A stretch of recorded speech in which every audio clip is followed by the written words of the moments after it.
வார ராசி பலன். தனுசு. கிரக அமைப்புகள். குடும்பஸ்தானத்தில் சூரியனும் செவ்வாயும் சுக்கிரனும் புதனும், சகோதர ஸ்தானத்தில் சனியும் ராகுவும், புத்திரஸ்தானத்தில் சந்திரனும், களத்திரஸ்தானத்தில் குருவும், பாக்கியஸ்தானத்தில் கேதுவும் இருக்கின்றார்கள். சந்திரன் இந்த வாரம் மேஷம், ரிஷபம், மிதுனம் மற்றும் கடகம் ராசியில் சஞ்சாரம் செய்ய இருக்கின்றார். பலன்கள். குலதெய்வ பிரார்த்தனைகளை நிறைவேற்றுவீர்கள். கலை சார்ந்த பணியில் இருப்பவர்களுக்கு முன்னேற்றம் காணப்படும். புதிய பொருள்கள் மீதான ஆர்வம் அதிகரிக்கும். வியாபார பணிகளில் சில சூட்சமங்களை புரிந்து கொள்வீர்கள். உயர்கல்வி தொடர்பான புரிதல் உண்டாகும்.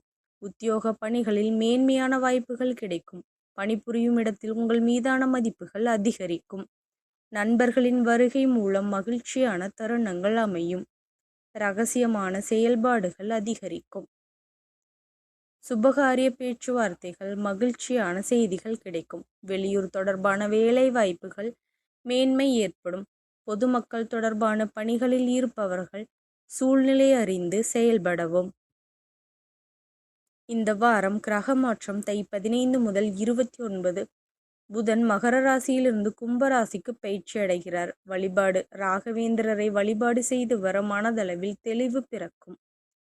நன்றி கலந்த வாழ்த்துக்கள். சேனலை சப்ஸ்கிரைப் பண்ணிக்கோங்க.